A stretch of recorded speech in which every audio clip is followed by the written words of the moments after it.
Donc le troisième, allez prendre notre livret aujourd'hui à la page 32, nous allons faire un petit bilan sur les différents nombres.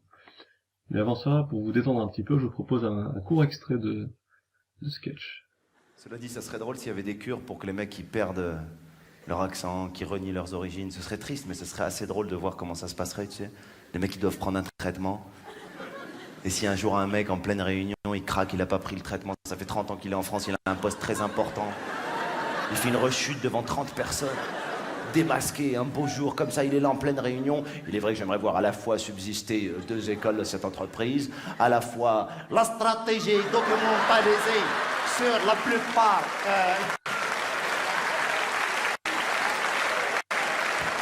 les comprimés. Également l'infrastructure reconnue salutaire. On peut donc maintenant commencer. Alors j'ai fait une petite représentation et des ensembles inclus les uns dans les autres. Et on aura besoin ensuite sur les noms, mais d'abord j'aimerais que vous compreniez cette notion d'ensemble. Et pour cela, on va prendre des ensembles que vous connaissez déjà, à commencer par votre classe. Donc ce que je vous propose, c'est d'écrire ici ma classe. Et puis dans cette petite bulle, d'écrire des prénoms d'élèves de votre classe, le vôtre, et puis les prénoms de vos camarades. Alors je ne vais pas mettre de prénom moi sur la vidéo, mais je vais juste prendre des petits symboles de vos chaînes YouTube, vous reconnaîtrez. Voilà. Donc tout ça, ce sont des élèves d'une de mes classes. Alors il y a un ensemble un peu plus grand qui est l'ensemble des classes de troisième. Donc on va le noter ici. Les élèves de troisième, sous-entendu de votre collège. Alors dans cette zone-là, qu'est-ce qu'on peut écrire? Eh bien le nom d'élèves qui sont des élèves de troisième de votre collège, mais qui ne sont pas dans votre classe. Alors par exemple, elle se reconnaîtra aussi facilement. Donc là vous pouvez mettre le nom de n'importe quel élève qui n'est pas dans votre classe, mais qui est quand même en troisième. Vous voyez déjà que les élèves de votre classe, évidemment ils sont en troisième 2 ou en troisième 5, mais ils sont aussi parmi les élèves de troisième. On ne peut pas dire ils sont en troisième 2 ou en troisième 5, et donc ils ne sont pas dans les élèves de troisième. Votre classe est inclue dans l'ensemble des élèves de troisième. Qu'est-ce qu'on pourrait prendre comme ensemble un peu plus grand? Eh bien les élèves de votre collège. Donc je peux écrire ça comme ça, les élèves de Pablo. Alors encore une fois, qui je peux mettre dans cette zone-là? Eh bien un élève de Pablo qui ne serait pas en troisième. Donc le nom de n'importe quel élève que vous connaissez, qui est en sixième, en cinquième ou en quatrième. Voilà, un élève de sixième 4. On continue comme ça à choisir un ensemble encore un petit peu plus grand. Eh bien ça pourrait être par exemple les habitants de Gironde. Voilà, vous pouvez mettre dans cette zone-là n'importe qui, la personnalité que vous préférez, qui habite en Gironde. Par exemple votre prof préféré. Un dernier ensemble pour finir, ce serait par exemple les habitants de la France. Évidemment, on pourrait faire des ensembles encore plus grands. On va s'arrêter là. Vous pouvez mettre dans cette zone, bien sûr, n'importe quelle personnage que vous aimez en France, mais qui n'habite pas en Gironde. Alors ce schéma, pourquoi? Pour vous montrer que tous ces ensembles-là sont inclus les uns dans les autres. Qu'est-ce que ça veut dire? Ça veut dire que, par exemple, les élèves de votre classe, ils font partie des élèves de troisième, ils font partie des élèves de Pablo, ils font partie des habitants de la Gironde, etc. Un élève qui est ici, dans cette zone-là, eh bien c'est un élève du collège, mais qui n'est pas en troisième. Mais quand même, c'est un habitant de la Gironde et c'est un habitant de la France. Je vous propose cet exemple justement pour vous montrer que on a parfois tendance à mettre les choses dans des ensembles, mais à séparer les ensembles les uns des autres, dans différentes catégories. On retrouve ceci, par exemple, pour les quadrilatères. Vous avez parfois tendance à penser qu'il y a les parallélogrammes, un ensemble, les carrés, c'est un autre ensemble, les rectangles, c'est un autre ensemble, etc. Alors qu'encore une fois, vous voyez sur ce schéma que ce sont des ensembles inclus les uns dans les autres. Par exemple, les carrés, ici, font partie des rectangles et font partie des losanges en même temps. Donc un carré c'est un rectangle, oui, un carré c'est un losange, oui, un carré c'est un parallélogramme aussi, un carré c'est un quadrilatère aussi. De la même façon que, dans le premier exemple qu'on a vu, eh ben, un élève de troisième 2, c'est un élève de troisième, oui, c'est un élève de Pablo, bien sûr, c'est un habitant de la Gironde aussi, etc. Donc si on revient un petit peu au quadrilatère, vous voyez qu'ici, par exemple, est-ce qu'un rectangle est un parallélogramme? Oui. Est-ce qu'un carré est un rectangle? Bien sûr, on vient de le dire. Est-ce qu'un parallélogramme est un quadrilatère? Oui. Alors ce genre de diagramme, qui s'appelle un diagramme de Venn, n'est pas réservé aux maths, hein. Vous avez par exemple, on peut représenter 3 alphabets avec le même diagramme. Vous voyez l'alphabet latin ici, l'alphabet grec et l'alphabet russe. Et puis vous avez en majuscule, et vous avez des lettres qui sont communes. Par exemple, ces lettres ici, là, sont communes à l'alphabet grec et l'alphabet russe. Ces majuscules ici sont communes à l'alphabet latin et à l'alphabet grec. Et puis au milieu, vous avez toutes ces majuscules ici qui sont communes aux 3 alphabets, c'est-à-dire l'alphabet grec, latin et russe. Donc encore une fois, c'est une façon bien utile, bien pratique de représenter différents ensembles. Alors on revient un petit peu aux maths et à notre leçon. Pourquoi tout ça? Puisque maintenant, il serait peut-être temps de faire un peu le bilan sur les nombres que vous avez vus depuis que vous avez commencé l'école, c'est-à-dire depuis la maternelle. Vous avez vu au fur et à mesure en maths différents types de nombres, à commencer par, quand vous avez compté sur vos doigts, 0, 1, 2, 3, etc. Vous avez appris à compter, c'était très naturel. On appelle ça les nombres entiers, ou les entiers naturels. On appelle cet ensemble grand N, avec une double barre ici. Vous pouvez compléter les pointillés, l'ensemble des nombres entiers, ou des entiers naturels. Tout ça c'était valable jusqu'au CM2, et puis en 6e, 5e, vous avez commencé à découvrir les nombres négatifs, qu'on retrouve sur les thermomètres, qu'on retrouve dans les ascenseurs, etc. Quand on est à découvert sur son compte en banque, donc on met un moins devant le nombre, et on obtient un nombre négatif. Alors quand on regroupe les nombres entiers positifs, qu'on vient de voir, et qu'on ajoute à ceux-ci les nombres entiers négatifs, et puis le 0, qui est le seul nombre qui est à la fois positif et négatif, on obtient alors un ensemble qu'on appelle les nombres relatifs. Donc cet ensemble s'appelle Z, qui vient de l'allemand Zahl. On a ensuite les nombres décimaux, qu'on a vu effectivement avant les nombres négatifs. Les nombres décimaux, c'est quand on fait des partages, on partage un nombre entier, par exemple si on partage un nombre entier en deux, alors si c'est un nombre pair, on obtient encore un nombre entier, mais si c'est un nombre impair, quand on demande à un enfant c'est quoi la moitié de 3, quand il est tout petit, il est un peu embêté parce qu'il dit 3, il n'y a pas de moitié. Et puis quand il grandit, il se dit si, finalement 3 euros, je peux le partager en deux, par exemple, ça fait 1,50 €. Donc la moitié de 3, c'est 1,5. On obtient ainsi un nombre décimal. Donc les nombres décimaux s'appellent D, vous comprenez bien l'origine de la lettre. Alors on a défini les nombres entiers, c'est les nombres naturels qu'on peut compter sur ses doigts. Nombres relatifs, c'est les nombres positifs et les nombres négatifs mais qui restent entiers. Assez facile comme ça à comprendre intuitivement. Nombres décimaux, quand on demande à quelqu'un qu'est-ce que c'est un nombre décimal, il va avoir tendance à répondre c'est un nombre à virgule. Alors attention, puisque ici on a 2, qui n'a pas de virgule, et pourtant c'est un nombre décimal. Si vraiment vous voulez une virgule, il suffit d'écrire 2,0. Donc vous voyez que dire un nombre décimal sur un nombre à virgule, c'est une définition qui est pas correcte, en mathématiquement parlant. Alors qu'est-ce que c'est la définition du coup d'un nombre décimal? Eh bien c'est un nombre que l'on peut écrire sous la forme d'une fraction décimale. Alors qu'est-ce que c'est que ça? Eh bien c'est un nombre qui peut s'écrire par exemple sous la forme, si je prends 2,4, je peux l'écrire 24 sur 10. 0,0256, je peux l'écrire 256 sur 10 000, etc. Donc on reconnaît un nombre décimal à ça. Est-ce qu'on peut l'écrire sous la forme d'une fraction, où le dénominateur, le nombre qui est en bas, est une puissance de 10, donc 10, 100, 1000, 10 000, etc. Donc s'il peut se mettre sous cette forme-là, alors oui, c'est un nombre décimal. Alors on a envie de dire, bon, on a vu les nombres décimaux, maintenant on les a tous vus, puisque tous les nombres que je connais, c'est des nombres décimaux. Vous avez dit que les nombres entiers, c'était des nombres décimaux, les nombres relatifs aussi, donc finalement, tous les nombres que je connais, c'est des nombres décimaux. Eh bien non, il y a des nombres qui ne sont pas des nombres décimaux. Par exemple, si je prends la calculatrice, et que je calcule 2 divisé par 7. Alors, elle me donne 2 septièmes, mais si je donne la version décimale, le mot est pas très bien choisi. 0,285, 714, 285, vous devinez ce qui va se passer, 714, 285, 714, etc. jusqu'à l'infini. Donc est-ce que ce nombre est un nombre décimal? Eh bien non, puisque si je reviens à la définition, est-ce que je peux le mettre sous la forme un nombre divisé par 100, 1000, etc. Mais non, parce que si je voulais faire ça, il faudrait que je mette tous les nombres, ils sont infinis, et au dénominateur, 1 avec une infinité de 0. Donc c'est pas un nombre décimal. On a donc un nouvel ensemble de nombres, plus grand, qui inclut l'ensemble précédent, qu'on appelle, et on expliquera pourquoi juste après, l'ensemble des nombres rationnels. Donc dans cet ensemble, vous avez évidemment tous les ensembles précédents. Alors l'analogie avec l'exemple qu'on a vu tout à l'heure a ses limites, puisque dans l'exemple qu'on a vu tout à l'heure, évidemment, il y a plus de monde dans les élèves de 3e que dans votre classe, il y a plus de monde dans les élèves de Pablo que dans les élèves de 3e que dans votre classe, etc. Plus les ensembles sont grands, et plus on peut dire qu'il y a de personnes. Alors est-ce que c'est le cas ici? Ça nous amènerait trop loin d'en discuter, mais l'analogie a ses limites, je le répète, parce que ici tous les ensembles sont infinis.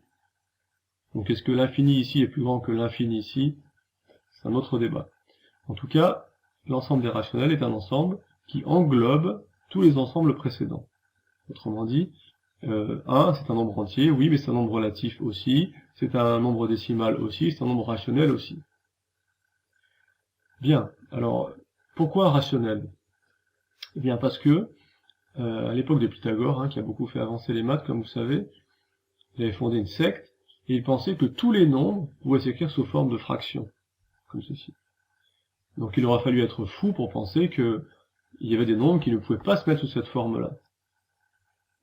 Et pourtant, un de ses disciples, d'après l'histoire, puisqu'on n'a aucun écrit de Pythagore lui-même, mais d'après l'histoire, un de ses disciples aurait découvert qu'un nombre, en l'occurrence racine carrée de 2, ne pouvait pas se mettre sous la forme d'une fraction. Et ce disciple a été retrouvé mort. Et c'était complètement fou de penser qu'un nombre ne pouvait pas se mettre sous forme de fraction, et donc ça a donné le terme de nombre irrationnel. Vous le savez, quand on dit quelqu'un qu'il est rationnel, c'est qu'il fait confiance à sa raison, à la logique, au bon sens. Et donc être irrationnel, c'est le contraire d'être rationnel. Alors les Grecs n'employaient pas le mot irrationnel, mais un mot grec qui avait le même sens. Donc rationnel, irrationnel. Donc les nombres rationnels, je le répète, c'est les nombres qui peuvent se mettre sous la forme d'une fraction, avec un nombre entier au numérateur et au dénominateur, éventuellement un nombre négatif. On appelle cet ensemble Q qui vient de l'italien quotiente. Un nombre, il est soit rationnel, soit irrationnel. Vous voyez, jusqu'à présent, je les ai tous mis en bleu, ces ensembles, ils sont inclus les uns dans les autres. Mais là, rationnel et irrationnel, c'est deux ensembles de nombres qui sont, on pourrait dire, séparés. Les nombres vont être soit dans un ensemble, soit dans l'autre. Et puis on a enfin donné le nom à l'ensemble qui regroupe tous ces nombres, donc les rationnels qui comportent les décimaux, les relatifs et les entiers, et puis les irrationnels, et on appelle ça les nombres réels. Et vous verrez plus tard qu'il y a même des nombres qui ne sont pas réels. On n'appelle pas des nombres irréels, mais qu'on appelle les nombres complexes. On va pouvoir détailler le diagramme de Venn des ensembles de nombres. Déjà, on a vu l'ensemble N.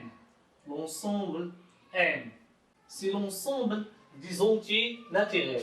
Il y a 0, 1, 2, 3, 4, 5, 6, ainsi de suite, jusqu'à l'infini. Ils sont bien des entiers, parce que, pourquoi on dit des entiers? Parce qu'il n'y a pas de virgule, il y a tout simplement une partie entière unique. Ils sont naturels parce qu'on les applique toujours dans la vie quotidienne. Donc, c'est ça l'ensemble N.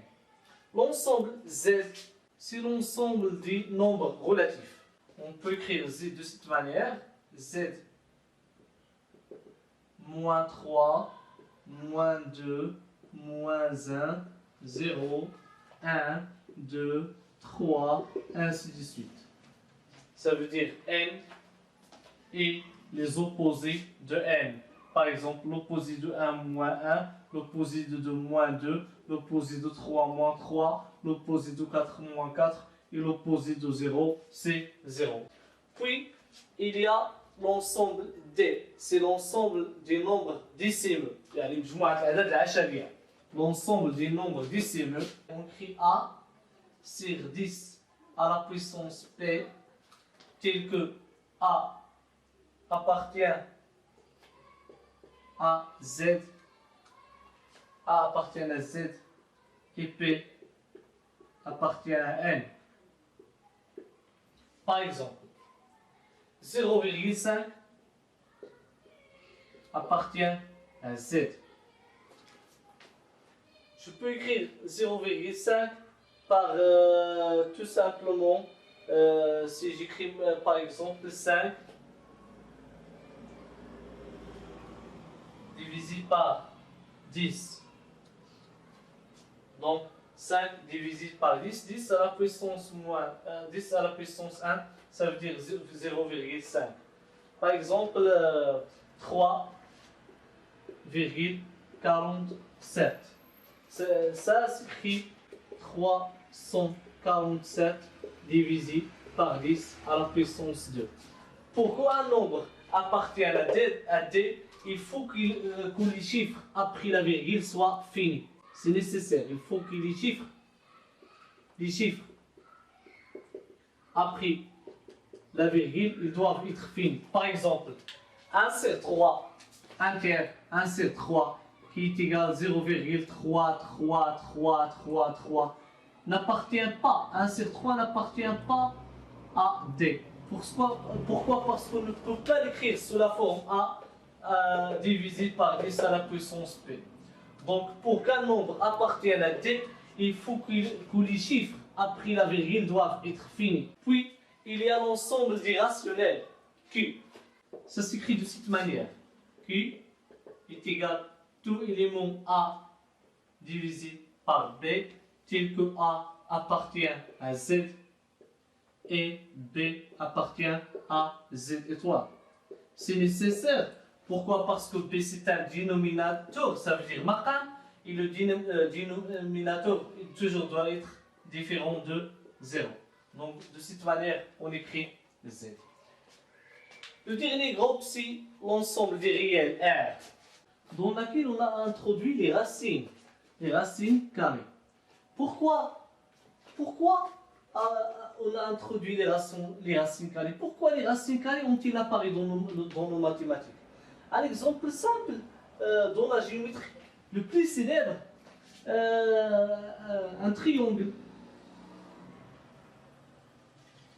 rectangle A, B, C. Ici un angle de 90 degrés. Donc, si je donne AB est égal à 1, AC est égal à 1, je vais calculer BC. BC inconnu.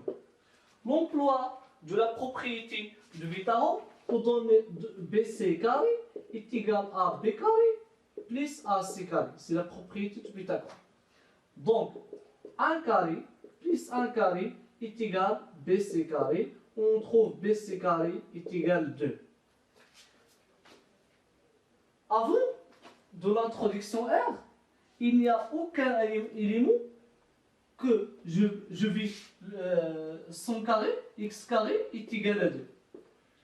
Et la résolution de cette équation, déjà on dit que S est égal à ensemble vide. Mais après, on a introduit la notion des racines carrées et des nombres comme racine de 2, avec lesquels si je fais le carré, j'obtiens 2. Racine de 3 carré, ça me donne 3. Racine de 5 carré, ça me donne 5. Et ainsi de suite. Donc, pour résoudre ce nombre de problèmes géométriques, on a introduit les racines. Donc, l'ensemble des réels dans R, tous ces éléments existent dans R, mais plus il y a les racines. En conclusion, on peut dire que N inclut dans Z, Z inclut dans D, D inclut dans Q, et Q inclut dans R. Donc, l'ensemble R est pour le moment le plus puissant parce qu'il contient tous les ensembles qu'on a déjà vus précédemment. Les comprimés! Au-delà du petit clin d'œil à Gad Elmaleh et du sourire, un bravo au professeur Abderrahmane Benfat et aux 700 000 abonnés de la chaîne où il fait ses cours. Et puis la preuve que ces histoires d'ensemble de nombres sont vraiment étudiées partout dans le monde. Terminé cette vidéo, et on va s'amuser à placer quelques nombres dans ces ensembles-là. Donc voici la liste. Et puis vous devriez être capable maintenant de les placer dans le bon ensemble.